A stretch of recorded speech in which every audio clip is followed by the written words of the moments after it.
BX1 +, toujours plus d'actu. Alors on va changer de registre, on est avec un autre livre maintenant. Quand les politiques nous faisaient rire, théoriquement c'est un petit peu plus léger que la Covid-19, même si ça parle de politique. On est avec Jean-Louis Debré. Jean-Louis Debré qui a été ministre de l'Intérieur en France, il a été président de l'Assemblée nationale, l'équivalent de la Chambre, il a été président du Conseil constitutionnel. Bonjour Jean-Louis Debré, vous avez de l'humour ?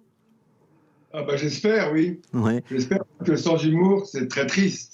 Ouais. Est-ce que même quand on occupe de très hautes fonctions, comme ça a été votre cas, ministre de l'Intérieur, c'est pas rien, président de la Chambre non plus, et président du Conseil constitutionnel, c'est la fonction rigoureuse et sérieuse par excellence, est-ce qu'on peut garder son sens de l'humour et est-ce qu'on arrive encore à jouir de l'humour dans ces fonctions-là ? Il faut deux choses.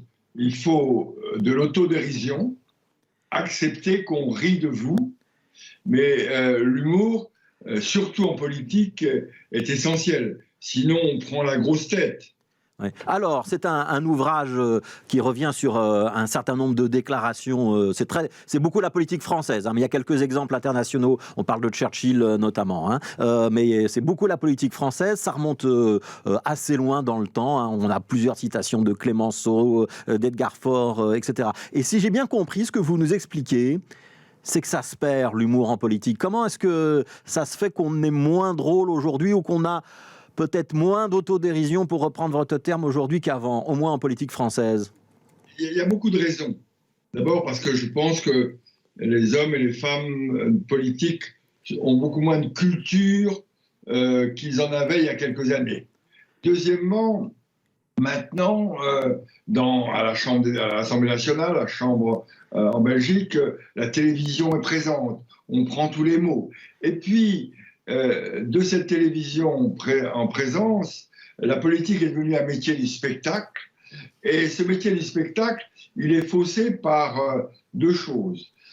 Les réseaux sociaux, qui vous prennent des petites phrases, et la télévision, les informations en continu, qui fait que le moindre lapsus, la moindre petite phrase un peu drôle, peut être tournée, peut être déformée, et donc on fait attention, d'autant plus que dans les réseaux sociaux, on est volontiers donneur de leçons. Ouais. Mais est-ce qu'on n'était pas aussi un petit peu plus cruel, agressif, venimeux autrefois ? Parce que vous citez des débats entre Poincaré, Clémenceau, toute cette période-là de la vie politique française, on était quand même très très virulent, on n'hésitait pas à attaquer l'adversaire.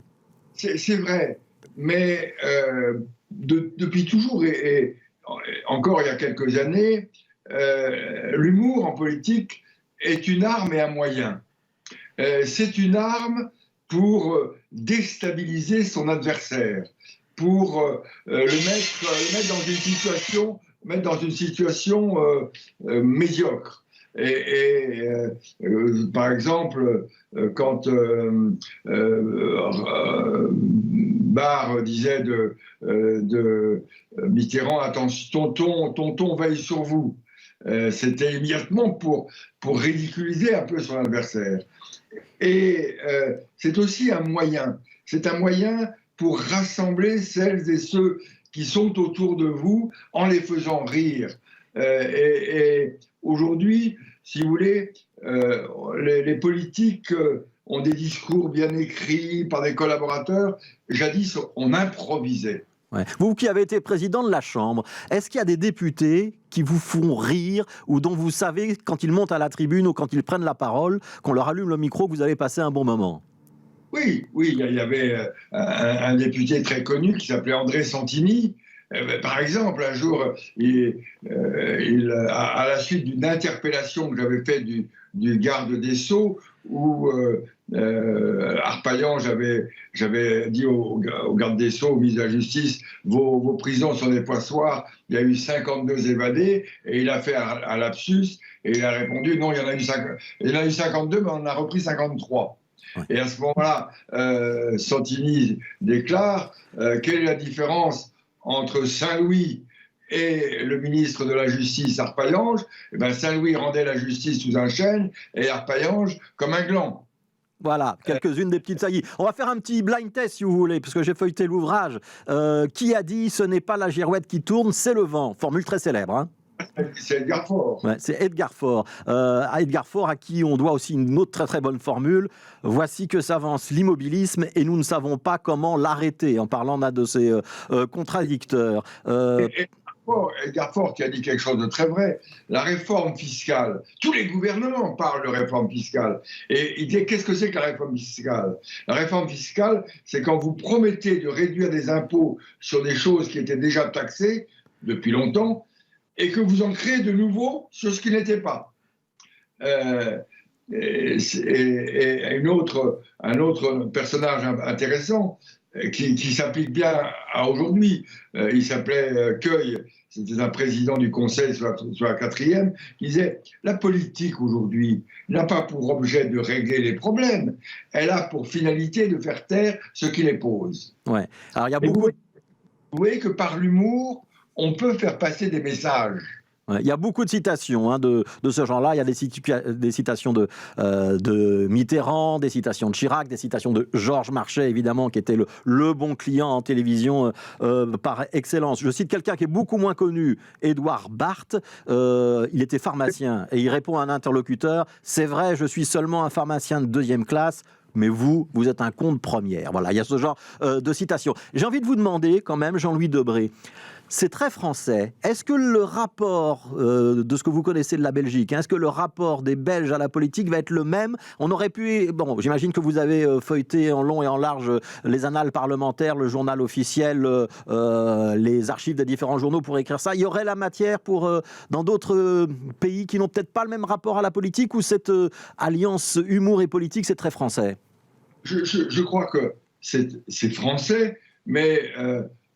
dans d'autres pays, on voit ça dépend des personnalités, ça dépend de la mise en scène, ça dépend le message que vous faites passer.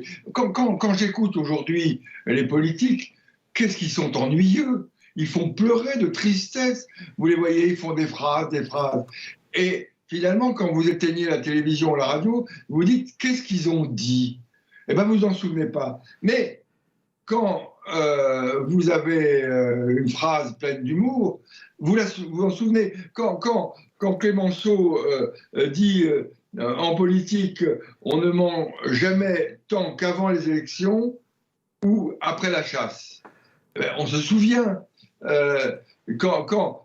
Alors, naturellement, le problème est la limite.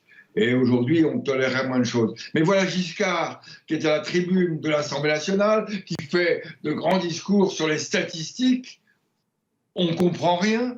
Et il y a un député qui dit, monsieur le ministre, il n'était pas encore président de la République, les statistiques, c'est comme les mini-jupes. C'est agréable à regarder, mais ça cache l'essentiel. L'Assemblée hurle de rire. Et on a retenu de ce débat que cette phrase.